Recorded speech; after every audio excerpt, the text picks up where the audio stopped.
पति पत्नी की इच्छा होती है कि उसका पुत्र या पुत्री इस संसार में सबसे सुंदर और गुणवान हो, लेकिन ऐसा बहुत ही कम होता है क्योंकि इसका संबंध उसकी आयु से ज्यादा उसकी माँ के गर्भाधारण से है। शास्त्रों के हिसाब से देखें तो महिला अगर सही समय पर गर्भधारण नहीं करती, अगर ऋतुकाल या माहवारी और बिना तिथि और नक्षत्र का विचार किए गर्भधारण कर लेती है, तो उससे उत्पन्न होने वाला पुत्र कई तरह की परेशानियों से ग्रसित होता है।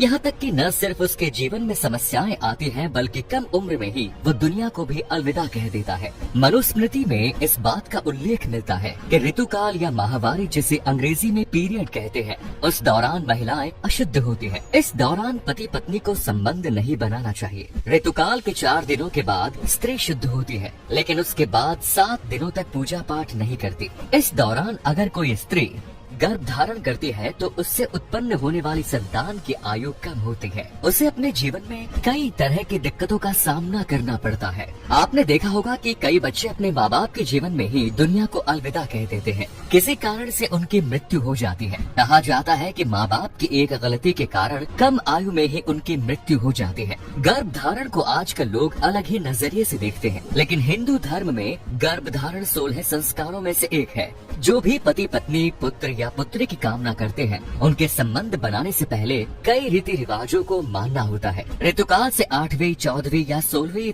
रात गर्भधारण के लिए सबसे उपयुक्त होती है। ऐसे समय में गर्भधारण करने से उत्तम और योग्य संतान की प्राप्ति होती है। अगर आप दीर्घायु, गुणवान, भाग्यशाली, व्यवहार कुशल और कुल का नाम रोशन करने वाला संतान चाहते हैं, तो ऋतुकाल से 14वीं रात्रि को गर्भधारण करना चाहिए। हालांकि इस दौरान आपको यह ख्याल रखना होगा कि सोमवार, बुधवार, गुरुवार या शुक्रवार का दिन हो। कभी भी मंगलवार, शनिवार और रविवार को गर्भधारण नहीं करना चाहिए। कहा जाता है कि इस दिन उत्पन्न हुआ संतान कुल को आगे नहीं ले जाता, बल्कि कुल का नाश करता है। अगर आप कुल का नाम रोशन करने वाले संतान चाहते हैं तो इन तीनों दिन गर्भधारण करने से बचें। इसके अलावा आपको ये भी देखना होगा कि उस दिन तिथि कौन सी है। अष्टमी, दशमी या 12वीं तिथि ही गर्भधारण के लिए शुभ मानी जाती है। अगर आप पंचांग देखते हैं या शास्त्रों का ज्ञान है तो आप नक्षत्रों के बारे में जानते होंगे। गर्भधारण में नक्षत्रों की भी बड़ी भूमिका है।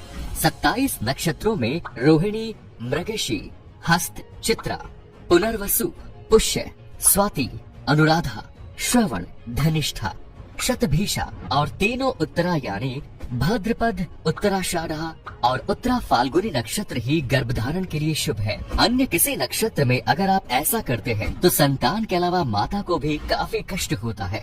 कई पति पत्नी की लाख कोशिशों और इलाज के बावजूद भी संतान की इच्छा पूरी नहीं हो पाती। ऐसे लोगों के लिए शास्त्रों में कई तरह के पूजा पाठ बताए गए हैं।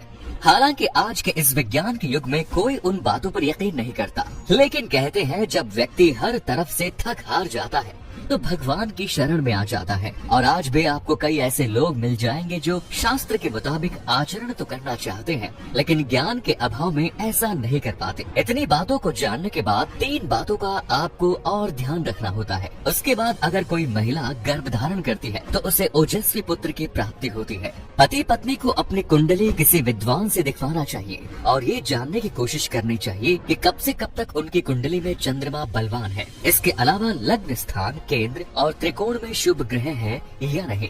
गर्भधारण के लिए सुबह उठकर पति पत्नी को दोनों को पूजा पाठ करना चाहिए। मन से भगवान की आराधना करनी चाहिए और जिस तरह की संतान की इच्छा हो वैसी कामना करनी चाहिए। भगवान गणेश की पूजा के बाद अपने पूर्वजों की पूजा जरूर करनी चाहिए। उस खास दिन के मौके पर पति पत्नी दोनों की सोच सकारात्मक होनी चाहिए और गर्भाधारण के बाद महिला को पूरे 9 महीने तक शास्त्र के अनुकूल नियम का पालन करना चाहिए, क्योंकि ऐसी मान्यता है कि पति पत्नी गर्भधारण के वक्त जैसे विचार मन में लाते हैं वैसा ही संतान उन्हें प्राप्त होता है। हो सकता है कि ये सारी बातें सुनकर आप ये सोचे कि आज के जमाने में इतना ध्यान कौन देता है, धर्म से जुड़ी इन बातों का कौन पालन करता है। तो आप शायद ये जानकर हैरान हो जाएंगे कि कलयुग में ऐसा करने वाले कुछ ही लोग बचने वाले हैं।